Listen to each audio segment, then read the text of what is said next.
Gaming app में लगाया पैसा और फिर हुआ नुकसान तो बन गया साइबर अपराधी और लोगों से करने लगा ठगी। ताजा मामला मुजफ्फरपुर का है, जहां एक युवक सीएसपी संचालकों को अपना शिकार बना ठगी की घटना को अंजाम देता है। दरअसल साइबर अपराधी सीएसपी में जाकर यूपीआई पर पैसा ट्रांसफर कराता था और बिना नगद दिए वहां से चंपत हो जाता था। वहीं आज पुलिस टीम को सूचना मिली कि उक्त अपराधी एक बार फिर सीएसपी संचालक को निशाना बनाने के लिए पहुंचा है। इसके बाद टीम ने उक्त अपराधी को धर दबोचा।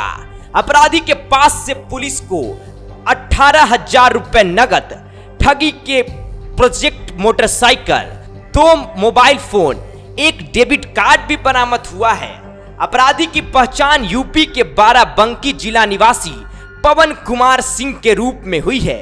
वह पूर्व में भी साइबर अपराध में जेल जा चुका है। वहीं अपराधी ने मुजफ्फरपुर समेत अन्य जिलों में भी घटना में अपनी संलिप्तता को स्वीकार किया है। क्या कुछ साइबर पुलिस उपाधीक्षक ने कहा है, सुनिए इस रिपोर्ट में। अच्छी खबर आ रही थी कि जो सीएसपी संचालक हैं उन्होंने शिकायत की कि हमारी दुकान पे कोई लड़का आता है और वो हमें किसी यूपीआई पे पैसा ट्रांसफ़र करने के लिए कहता है और बिना पेमेंट किए वो वहाँ से घटनास्थल से चला जाता है। उसकी बाइक पे नंबर नहीं है, ब्लू शाइन बाइक है।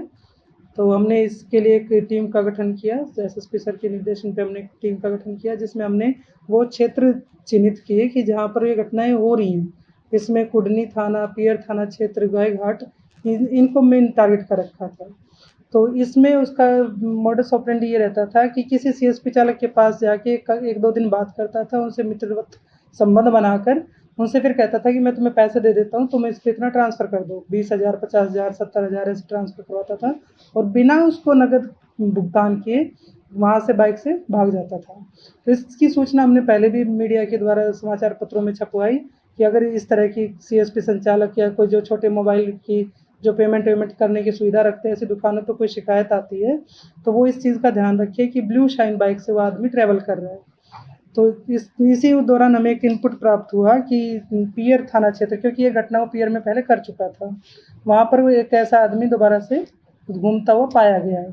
तो उसी के उसमें हमने रेड की और उस आदमी को घटनास्थल से रंगे हाथों उसको वारदात को अंजाम देने से पहले ही हमने उसको अपनी गिरफ्त में ले लिया है और उसमें फिर साइबर थाना कांड संख्या 72/24 दर्ज करके उस पर आगे की न्यायिक कार्रवाई करी गई है।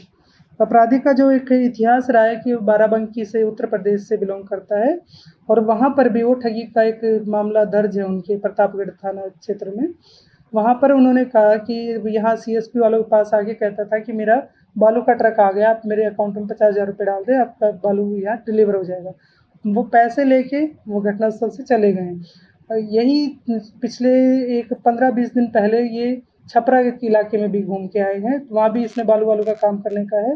तो अन्य क्षेत्रों में, अन्य राज्यों में भी इसके ऊपर शिकायत की संभावना भी है। और इसके द्वारा जो हमें जब्ती में मिला है वो 18,000 रुपये हमने, क्योंकि वो पैसे ट्रांसफ़र कराया था तो वो कुछ कैश दिखाता है हाथ में, तो 18,000 रुपये हमने वहाँ से घटनास्थल से रिकवर किए। एक उसकी बाइक जो लेके चल रहा था उस पर नंबर नहीं है अभी, तो ब्लू शाइन बाइक है और एक पर्स है और 2 मोबाइल और एक डेबिट कार्ड हमने वहाँ से लिए हैं।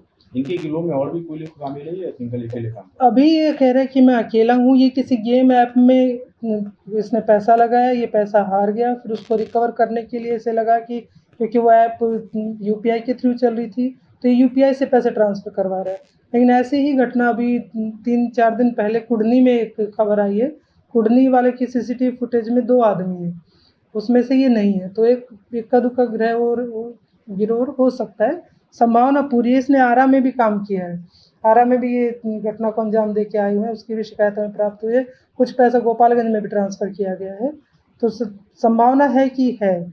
लेकिन एक मैसेज है ये मीडिया के थ्रू मैं जो देना चाह रही हूँ सीएसपी संचालकों को, एक तो किसी भी अनजान व्यक्ति को कोई कितनी शीघ्रता दिखाए, इमरजेंसी के नाम पर पैसा जब कहते कि आप पैसा डलवा दीजिए, मेरी माँ बीमार है, हॉस्पिटल वाला कैश नहीं ले रहा है, उसकी यूपीआई पे नहीं जा रहा है, या मैं अभी आपको दे देता हूँ, तो आपकी एक लिमिट है 10,000 रुपये की। अब 10,000 रुपये से आप अपनी लिमिट क्रॉस करते तो आप एक बैंक की भूमिका में आ जाते हैं। तो किसी से भी यूपीआई ट्रांजैक्शन लेते तो एक अपनी लिमिट में ले, बैंक ना बने। आपको सुविधा बैंक देता है छुटपुट जो आपको पेमेंट करनी है उसके लिए।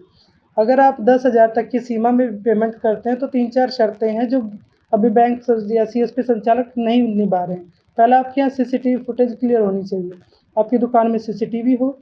दूसरा, आप जो यूपीआई पेमेंट ले रहे हैं उस व्यक्ति का ओरिजिनल आधार कार्ड लेंगे, आप उसकी कॉपी लेंगे, जांच लेंगे ये वही व्यक्ति है जो सामने खड़ा है। और उसके साथ अगर उसके आधार के ऊपर ही उसके जिस व्हीकल से वो आया है अगर वो नंबर लिख देते हैं तो पुलिस को सुविधा रहती है और उसको भी ये यकीन आ जाता है कि मैं पकड़ा जाऊंगा, तो वो ऐसी घटनाएं को अंजाम देने से बचेगा। दूसरी चीज़ कि जितनी भी सीएसपी संचालक हैं इनको पता होता है कि कौन बार बार कैश हमारे यहाँ आके ले रहा है। एक ही आदमी को 2 बार 3 बार 4 बार विड्रॉल देते हैं सीएसपी संचालक, तो वो अपराध में अपनी संलिप्तता को निश्चित कर देते हैं। मैंने फेसबुक लाइव पे भी पहले कहा था कि सीएसपी संचालकों को ये चेतावनी है कि ऐसा ना करें, यदि करते हैं तो अगला अगर कोई केस ऐसा होता है तो हम सीएसपी संचालकों पे भी न्यायिक धाराओं के तहत कार्रवाई करें।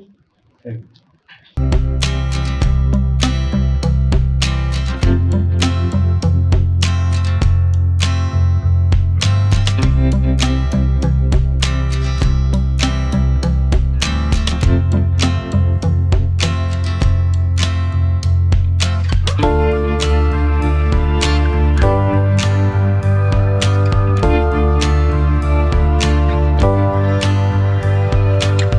अपने सपनों की आशिया को दे एक नई पहचान माँ भवानी डेकोर प्राइवेट लिमिटेड के साथ, जो है ऑथराइज्ड डिस्ट्रीब्यूटर ऑफ कजारिया। देश की मिट्टी से बनी टाइल से देश को बनाते हैं और जहां मिलती है सभी प्रकार के Indian and imported granite, marble, sanitary एवं कोटा स्टोन का अनोखा एवं आकर्षक संग्रह। माँ भवानी डेकोर प्राइवेट लिमिटेड मतलब a complete floor solutions. New 0 mile Dadar road, Muzaffarpur. Call 9934753111।